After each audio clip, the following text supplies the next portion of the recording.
welcome to Norwood News. Today is Friday, October 20th, and I'm your host, Kristen McDonald. It is great to have you with us as we end another week here in Norwood. This week on Norwood News, Halloween came early at this year's trunk or treat. We meet co-owner of Aqua Tots, Tyler Bradshaw. But first, last weekend, the Craft Affair held their 29th annual fair. This event draws a large crowd to the high school gym each year. With a variety of crafts and vendors, there's usually something to find for everyone. Not to mention raffles. One of the organizers of the event, Michelle Sue, describes the day. It's been going on. This is the 29th year that it's been running. We have vendors who come in and sell all of their handmade goods here. The money that we raise, both through renting the booths and through the admission of people coming in to shop, all goes towards post-prom, towards various athletic teams, and towards various student organizations and clubs. We've got student council, we've got NHSTV, we've got the Friendship Club, and we've got a number of clubs coming by to help us break everything down this afternoon. All of the students are really involved, and one of the things that we hear constantly from the vendors is how great all of the students are when they're interacting with them. They're very polite, responsible, they help them, get their stuff in and out, and it's just something that the vendors really appreciate. It's all 100% handmade stuff. We don't allow anything that's, mass-produced or marketed. We look to see that there's a variety of items so that we're not having 10 people who knit and 20 people who do sewing or candles. So there's a good variety. We've got knit, crocheted items. We've got various artists, one who works with pebbles. We've got another woman who makes art out of pressed flowers. We've got a sea glass artist. In the lobby, we've got multiple raffles going on. So every vendor that comes here will typically donate an item that they made to be raffled off. We've got student council over there, and they're selling the raffle tickets and organizing that table. Then we've got a number of raffles, things that were donated, some by the community and by parents of high school students. A lot of the people that I've talked to are just really proud of this event. It's been going on for so many years, and it's a pretty well-known fair. One of the things that I really like the best about it is that a lot of the high school clubs come out and help. So when we were setting up last night, we had some freshman football kids come out and help. This morning we had the girls soccer team and the wrestling team helping all the vendors unload their car, which is a feature that not a lot of fairs offer. The 12th annual Trunk or Treat happened last Saturday at the DPW parking lot. The event was full of cute and spooky costumes as kids walked from trunk to trunk grabbing candy. Assistant Recreation Director Sam White tells us how the day went. We're here for our 12th Trunk or Treat event here in DPW lot right behind the Civic Center.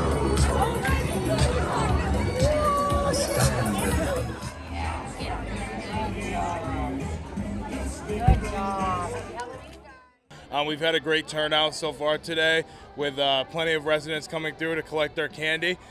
We do want to say thank you to all the residents, community organizations, municipalities that come out and put a trunk together.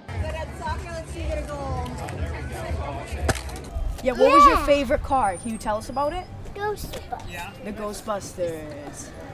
Very cool. Happy Halloween, guys. Yeah, with my second time doing this event, I mean, it's been, like I said, it's been a great turnout. Honestly, I think it's even more people than last year. We already ran out of candy that we had donated to us prior, so it's been a great day overall. The weather's been beautiful, so can't beat it. Tiles have been selected for the locker room refresh, and walls are going up where the new shower stalls will be located. Plumbing to the stalls has begun as well. Recreation Superintendent John Kinney met with representatives of the construction and engineering team to discuss the next steps in the process. NCM will continue to provide updates on this project as it develops. When Norwood News returns, the students of Aqua Tots make a splash, we get a government update, and Ron Marshalsea has the latest in sports. Hi, I'm author Mitchell Zukoff, and as part of the Morrill Memorial Library Stuart Plumer Author Series, I recently discussed my career as a journalist and an author, and also my latest book, The Secret Gate. The Stuart Plumer Author Series is being presented in memory of avid reader Stuart Plumer, who served on the Board of Trustees of the Morrill Memorial Library for 33 years. This is an ongoing series that will provide you with the opportunity to meet award-winning and best-selling authors as they discuss their latest books. On Sunday, October 22nd at 3 p.m., join author Rajani LaRocca in the Simone Room for the discussion of her books, The Secret Dragon Gems, Mirror to Mirror, and Red, White, and Whole. Registration is required to attend, so please sign up at norwoodlibrary.org or call the reference desk at 781-769-0200. Let's jump into this next Living Local segment to see how the first Aquatot swim school opened up in the New England area, and it happens to be right here in Norwood.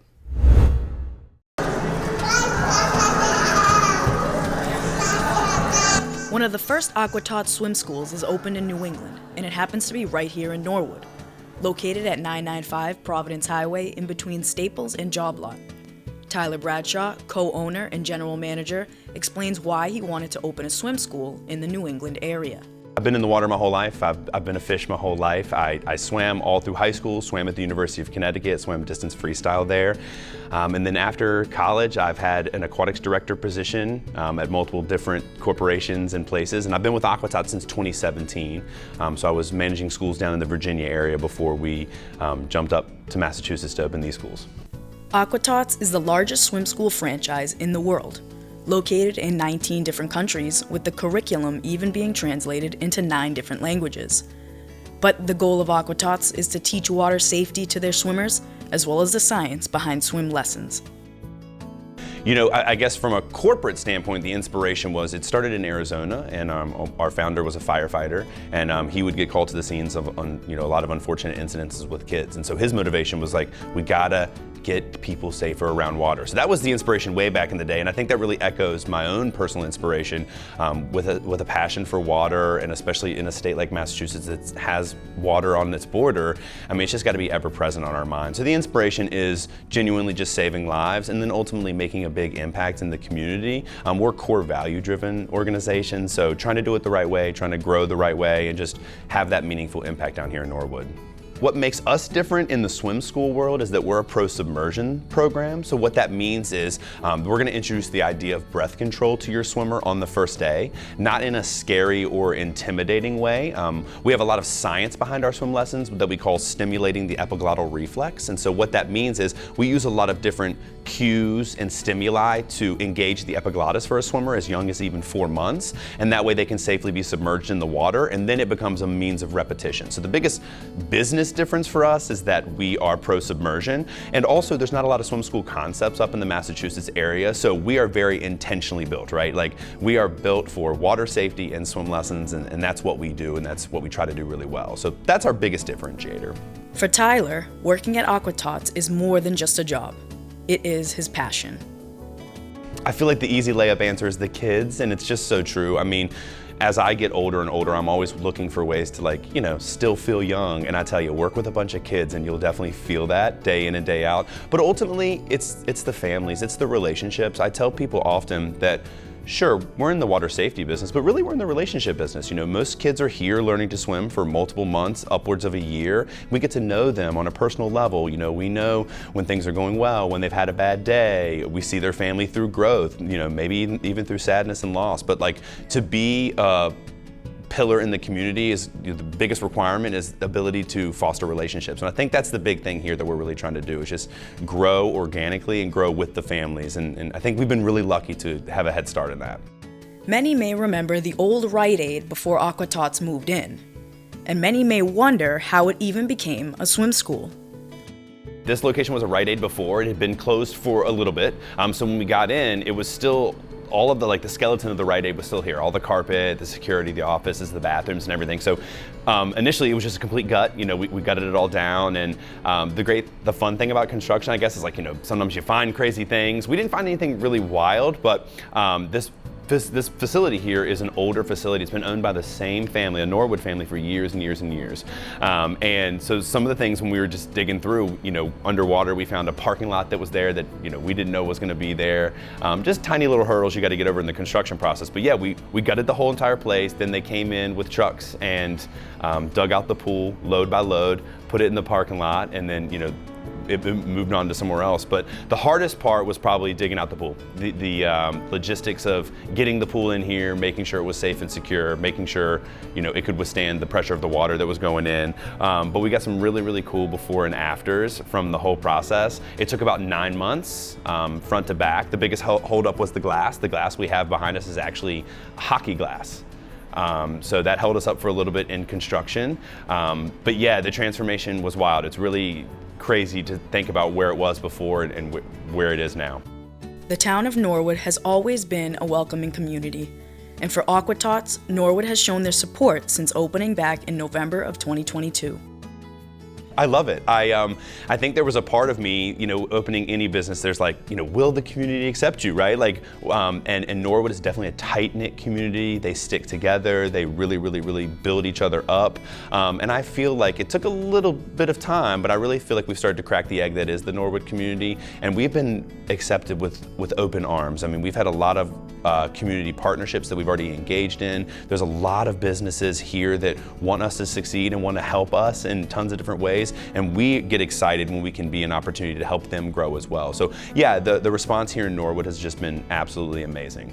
There's been tons of full circle moments for me here. People coming in saying like, oh, this used to be a Rite Aid, I remember this, or I used to work at the Rite Aid when I was in high school or something. But for me, one that I really still to this day think about often is there was a grandfather in here, and I made friends with him, and he was telling me how before it was a Rite Aid, I can't remember what he said, but it was something else, and he was telling me when I was a kid, my dad used to bring me here and I would drink milkshakes over in that corner, and he's pointing to behind our front desk. My hair was standing on end because it's like, wow. I hope that if anything, we can create a business that has an impact the way that other businesses have had in this exact same spot. So that's a crazy moment. Like, oh, when I was 4, I used to drink milkshakes over there, and now my grandson swims here. That was full circle. I was like, okay, we're doing something right. You can find out more about Aqua Tots on their website at www.aqua-tots.com/Norwood. You can also find them on Instagram, TikTok, and Facebook, or give them a call at 781-984-0606. Taylor and Travis weren't the only power couple seen together in New York City recently. Norwood's own twin sisters, Josie and Maddie Murray, were also spotted in Times Square for the 2023 New York City Buddy Walk. The Buddy Walk is the premier advocacy event for Down syndrome. The flagship New York City Buddy Walk attracts participants from coast to coast each year, and the Murray family traveled to the Big Apple to join over 2,000 other participants to be a part of this spectacular event. Each year, the National Down Syndrome Society reminds the world in a big way about the value that people with Down syndrome bring to their communities through a special video presentation on a jumbo screen in the heart of Times Square. Josie's picture was one of 500 photos displayed on the giant screen, and she and her family were so proud to be part of it.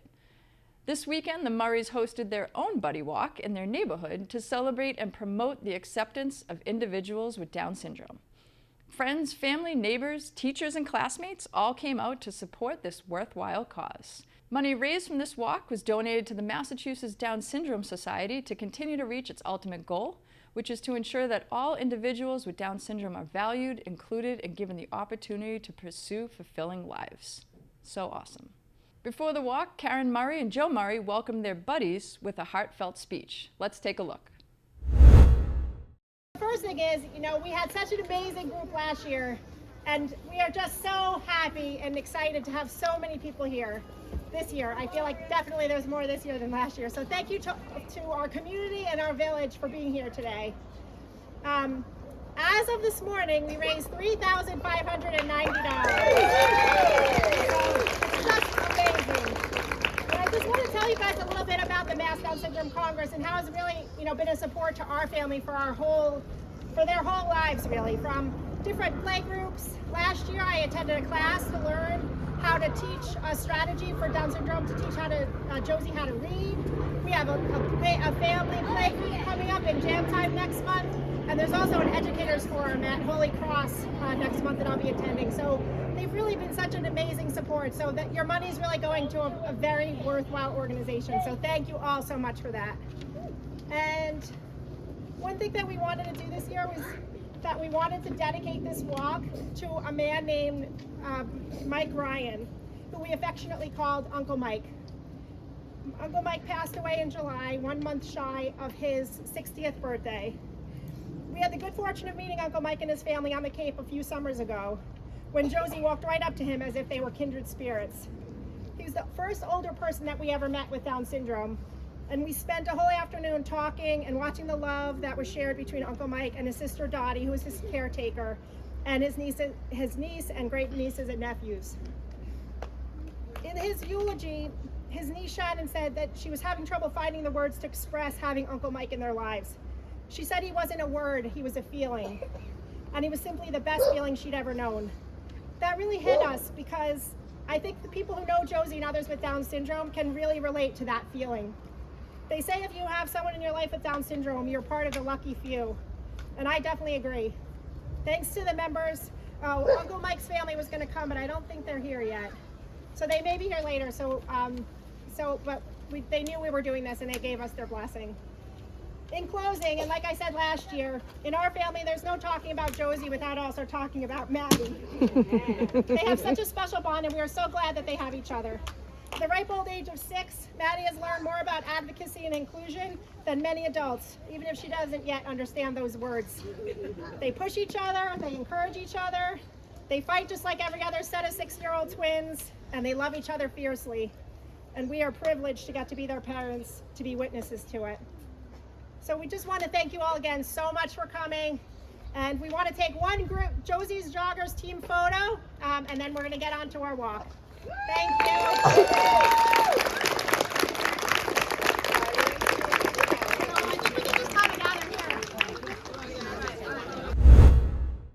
Now let's toss it over to Jordan Robinson for the latest in school news. I'm Jordan Robinson. Let's take a look at some activities happening in our Norwood schools this week.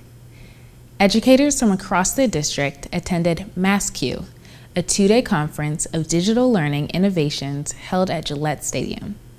There were hundreds of vendors for educators to visit to learn more about technology software, educational apps, and programming. The day started with a keynote speaker highlighting the importance of finding your joy and having fun with students. Pat, the Patriot mascot, was present to take photos with attendees with a Super Bowl championship ring. Thanks to the support of the Norwood Public Schools Technology Department for sending a large number of attendees, educators from Norwood got to take a group photo on the Patriots field. Many resources were shared through presentations on gamification, data-informed practices, understanding biases in AI, and incorporating student-led project-based learning. Educators who attended are excited to bring back new ideas to their buildings. A big shout out Norwood's own Stephanie Bowden, data specialist for our IT department. She led a panel discussion on how to leverage student information systems to showcase students' families and educators as whole humans, and what your system can do to promote equity, access, and data privacy. Great job representing Norwood, Stephanie. In Norwood High School news, there will be an open house for prospective students on Thursday, October 26th from 6 to 8. Students will be able to visit classes, meet with representatives from clubs, activities, athletics, and arts.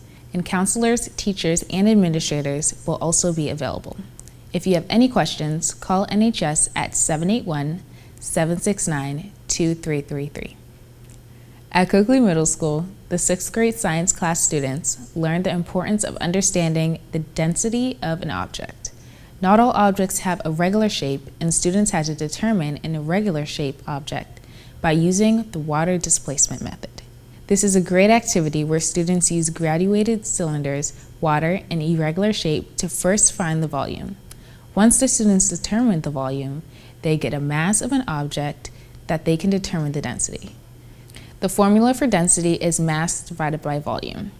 This is always a fun activity for students to use scientific tools to find the density of objects. At the Belch School, Principal Diane Ferrero was excited about the recent Sinha Capoeira performance.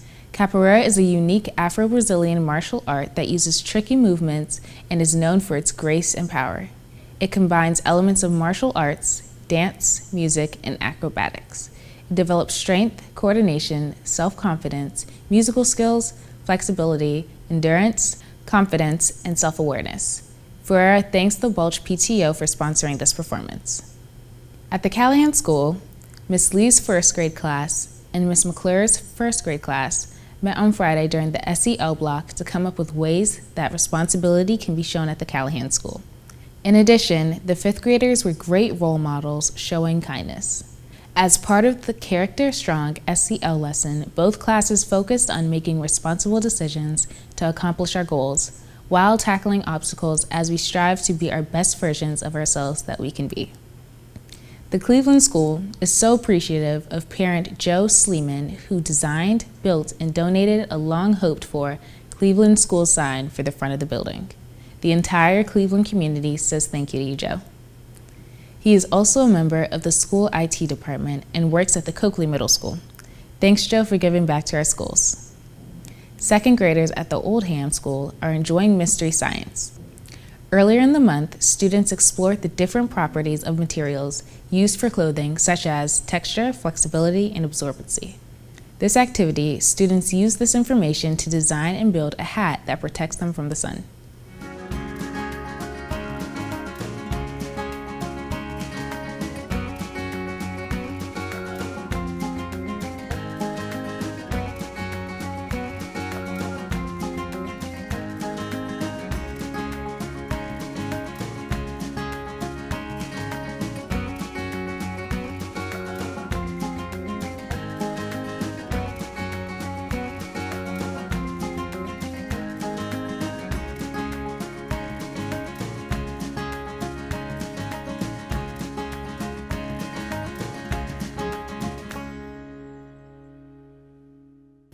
At the Little Mustangs preschool, students in Miss Bailey's class are having some fun fall on the farm. Students enjoyed creating pigs, chickens, and a tractor. The children practiced their gross motor skills by galloping like horses, hee-haw, and even had a relay race with eggs. The students played, "Who am I?" They were given clues and had to guess what farm animal it was. The Mustangs wrapped up Farm Week with a tractor pull. Happy fall, y'all.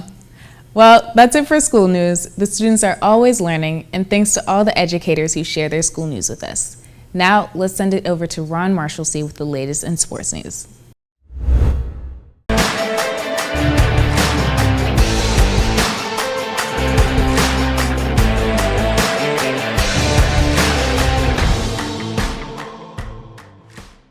I'm Ron Marshalsea, and this is your Sports Update. The football team is now ranked number 2 in the MIAA Power Rankings after they played the Clockers last Friday and left Ashland 5-1 with a 34-17 win.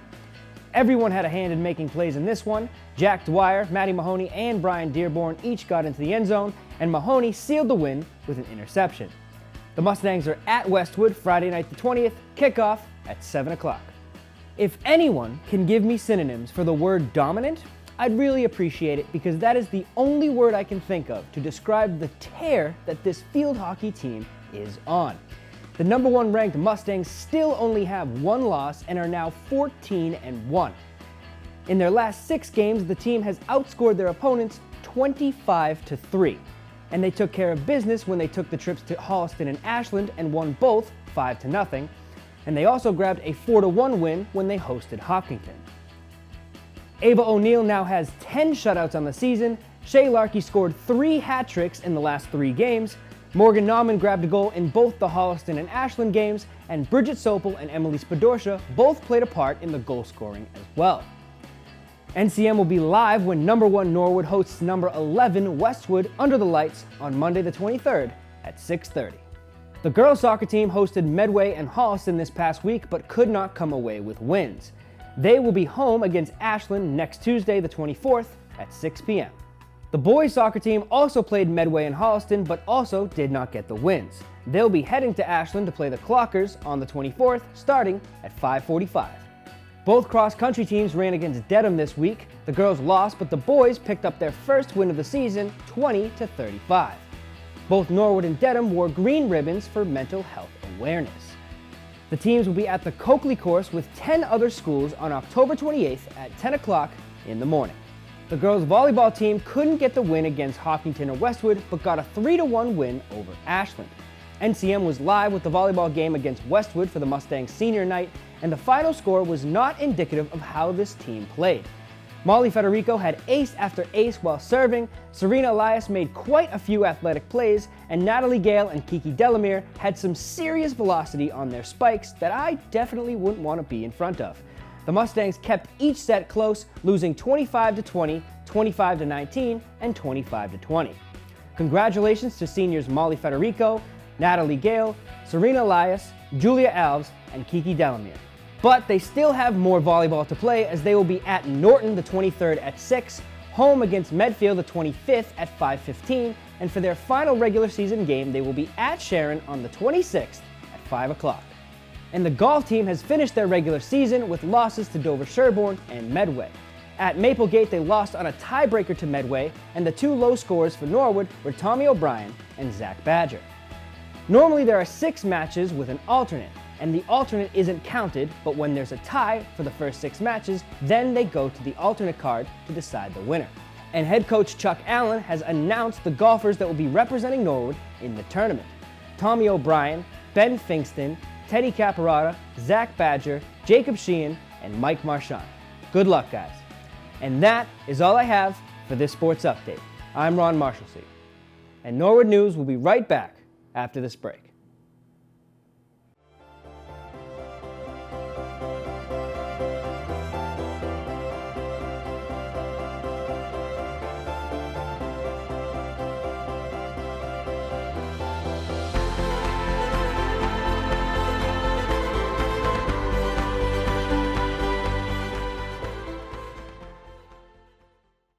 The Middle School Building Committee met on Monday and gave an overview of the middle school project schedule as well as upcoming activity.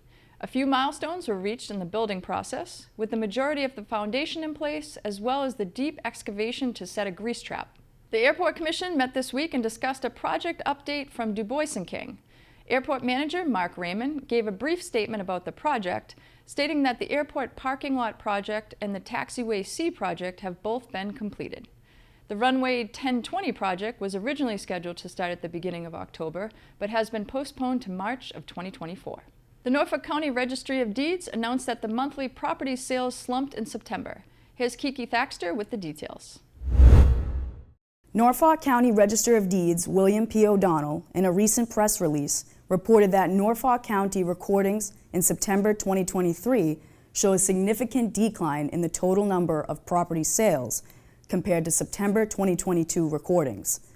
This decline can be attributed to a limited inventory of new and existing property for sale in a housing market that continues to struggle with higher interest rates relative to what they were in 2020 and 2021. Register of Deeds William P. O'Donnell reports, "The limited inventory of properties for sale has created a highly competitive market and fewer opportunities for buyers.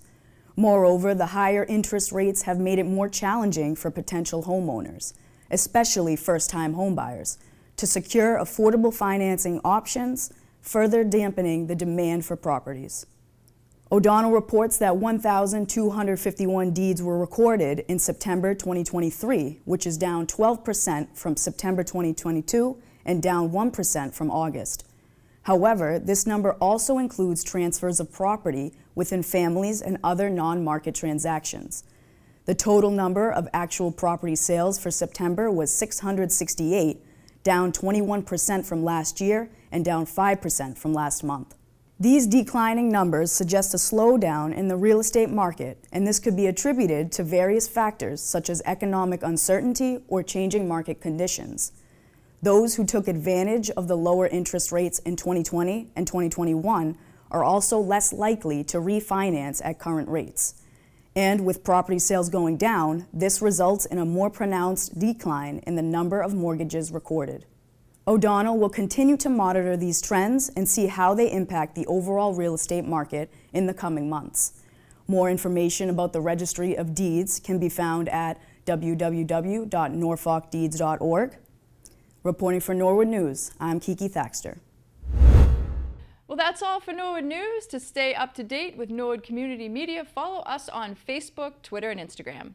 If you're looking for things to do around town, we'll leave you with 2 lists, one of upcoming events happening in Norwood, as well as events NCM will be covering. As always, thank you so much for watching. Have a great weekend.